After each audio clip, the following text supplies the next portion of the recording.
شہر کے مختلف علاقوں میں تیز ہواؤں کے ساتھ موسلادھار بارش. بحریہ ٹاؤن، سندر، ازمی ٹاؤن اور ڈیفنس میں بادل کھل کر برسے. ماڈل ٹاؤن، گلبرگ، گلشن راوی، کاہنہ میں بھی تیز ہواؤں کے ساتھ بارش. مال روڈ پر نہر کے قریب درخت گرنے سے ٹریفک پولیس کی کیبن کا شیشہ ٹوٹ گیا. شہر میں بارش کے باعث لیسکو کے 370 سے زیادہ فیڈرز ٹرپ کر گئے. مختلف علاقوں میں بجلی کی فراہمی معطل رہی.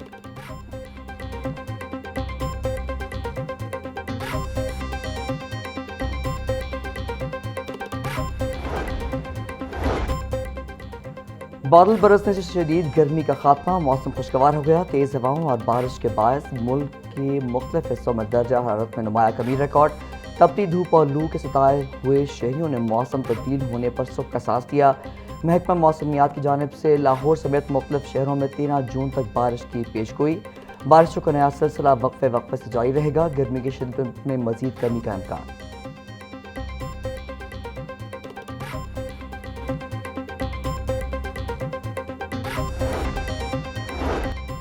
حکومت پنجاب کا محرم الحرام میں امن و امان کے لیے دفعہ 144 نافذ کرنے کا فیصلہ. صوبے بھر میں 9 اور 10 محرم الحرام کو موٹر سائیکل کی ڈبل سواری پر پابندی ہوگی. خواتین، بزرگ، شہری اور قانون نافذ کرنے والے اداروں کے اہلکار ڈبل سواری کی پابندی سے مستثنیٰ ہوں گے. 1 سے 10 محرم الحرام تک مجالس اور جلوسوں میں کسی نئی اختراع کی اجازت نہیں ہوگی. عوامی مقامات پر ہر قسم کے اسلحے کی نمائش اور آتش گیر مواد پر مکمل پابندی. فرقہ وارانہ منافرت، اشتعال انگیز نعروں اور سوشل میڈیا پر نفرت انگیز مواد کے خلاف سخت کارروائی ہوگی.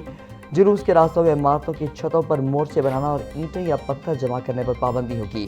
جلوسوں کے دوران دکانوں کی تھڑوں یا چھتوں پر بطور تماشائی موجودگی ممنوع قرار. تمام پابندیاں 1 سے 10 محرم الحرام تک مؤثر رہیں گی.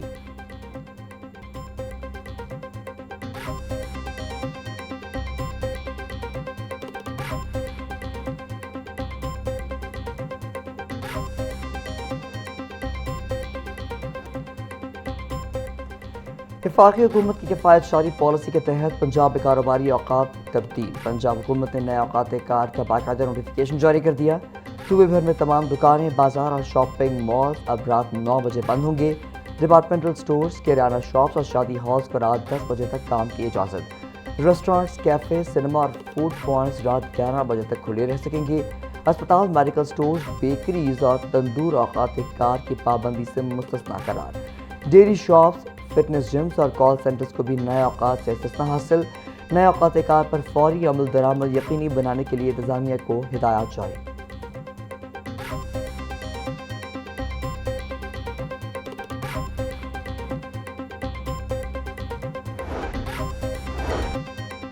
محرم الحرام کا چاند دیکھنے کے لیے مرکزی رؤیت ہلال کمیٹی کا اجلاس طلب. مرکزی رؤیت ہلال کمیٹی کا اجلاس 15 جون کو بادشاہی مسجد میں ہوگا. کمیٹی اراکین ملک بھر سے ملنے والی چاند کی شہادتوں کا تفصیلی معائنہ کریں گے. معلومات اکٹھی کرنے کے بعد ہی چاند کی رؤیت کا سرکاری اعلان کیا جائے گا. ماہرین فلکیات کے مطابق 15 جون کو محرم الحرام کا چاند نظر آنے کے امکانات نہ ہونے کے برابر ہیں. پاکستان میں محرم الحرام کا آغاز 17 جون کو ہونے کا امکان ہے.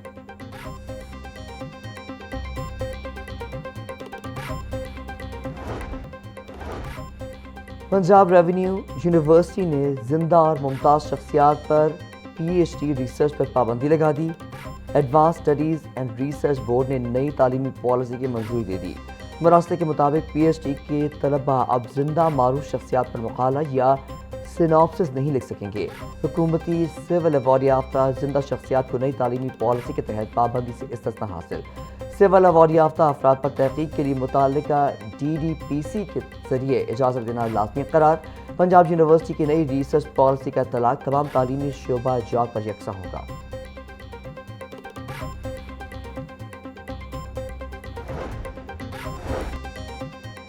پنجاب حکومت کا متوسط طبقے کے لیے افورڈیبل ہاؤسنگ کا بڑا منصوبہ. ایل ڈی اے نے منظور شدہ ہاؤسنگ سوسائٹی میں کم قیمت پلاٹس متعارف کرانے کا پلان تیار کر لیا. متوسط طبقے کو لگژری اور مکمل سہولیات والے سوسائٹیوں میں پلاٹ خریدنے کا موقع ملے گا. افورڈیبل ہاؤسنگ سیکٹرز میں 3 مرلہ اور 5 مرلے کے پلاٹ کی کٹنگ کی جا سکے گی. کم چوڑائی والی سڑکوں کے باعث ترقیاتی لاگت میں کمی. پلاٹس نسبتاً سستے ہوں گے.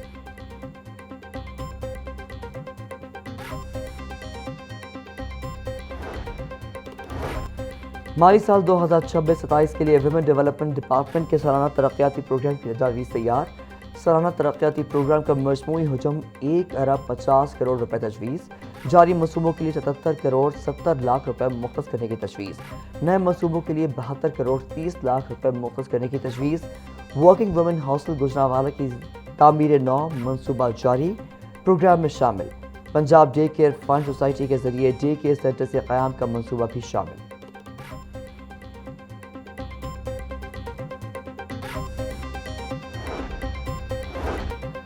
سالانہ ترقیاتی پروگرام میں بڑی کمی، محکمہ خزانہ پنجاب کے افسران نے سر جوڑ لیے۔ پنجاب کا آئندہ ترقیاتی بجٹ 1450 ارب روپے رکھنے کی تیاری کی جا رہی تھی۔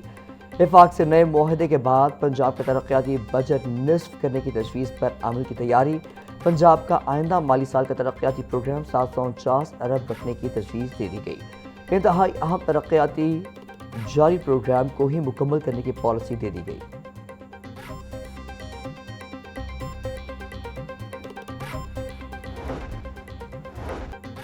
لاہور سمیت پنجاب میں میوزیم آثار قدیمہ سیاحت کا فروغ اولین ترجیح، صوبائی بجٹ میں میوزیم آثار قدیمہ سیاحت کے فروغ کے لیے 25 ارب 22 کروڑ روپے رکھنے کی تجویز، نئے منصوبوں کے لیے 13 ارب 25 کروڑ جبکہ جاری منصوبوں کے لیے 11 ارب 96 کروڑ مختص کرنے کی تجویز، ٹورزم کمپلیکس پنجاب اور لاہور میوزیم کے نیو بلاک کی تعمیر کے لیے 75 کروڑ روپے مختص کرنے کی تجویز، ٹی ڈی سی پی کے لیے 36 کروڑ روپے مختص کرنے کی تجویز۔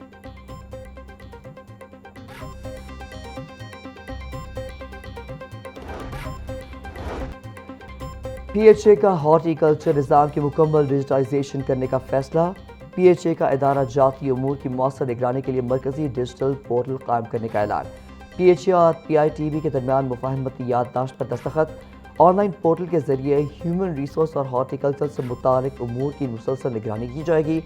ڈیجیٹل پورٹل میں پی ایچ اے ملازمین اور سرکاری مشینری کا جامع ڈیٹا مرتب کیا جائے گا، وسائل کی نگرانی کے لیے آن لائن ٹریکنگ سسٹم متعارف کرایا جائے گا۔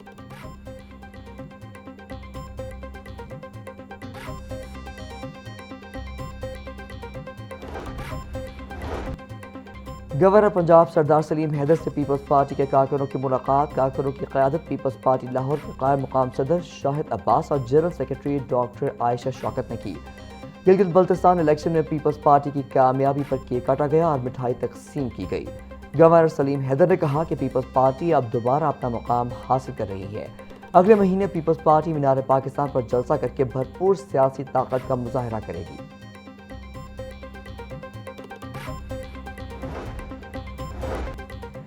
پنجاب حکومت نے 7 افسران کے تقرر و تبادلے کے احکامات جاری کر دیے۔ A D C revenue D G Khan Usman Munir Bukhari تبدیل، S N G A D report کرنے کی ہدایت، A D C G general Sahiwal Niaz Ahmad additional deputy commissioner revenue D G Khan تعینات، محکمہ خوراک کے عنصر صغیر خان کو A D C general Sahiwal مقرر کر دیا گیا۔ Controller Shumaila Manzoor planning and development board میں چیف آف سیکشن تعینات، محمد بابر سلیمان کو deputy secretary admin tourism department تعینات کر دیا گیا۔ A D C general Saba Sahar additional deputy commissioner revenue Vehari تعینات۔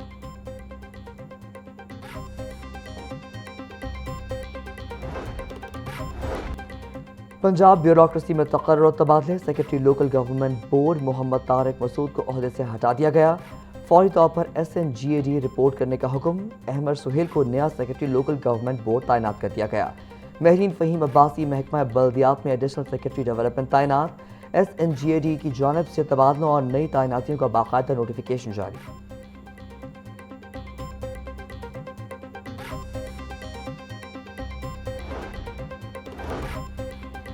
ڈاکٹر ساجد محمود چوہان کی خدمات پنجاب حکومت کے سپورٹ، ڈاکٹر ساجد محمود چوہان اس سے قبل مختلف سرکاری عہدوں پر تعینات رہ چکے ہیں۔ ڈاکٹر ساجد محمود چوہان چیئرمین متروکہ وقف املاک بورڈ تعینات رہ چکے۔ ڈاکٹر ساجد محمود چوہان پنجاب میں سیکرٹری ہیلتھ اور سیکرٹری بلدیات بھی تعینات رہ چکے ہیں۔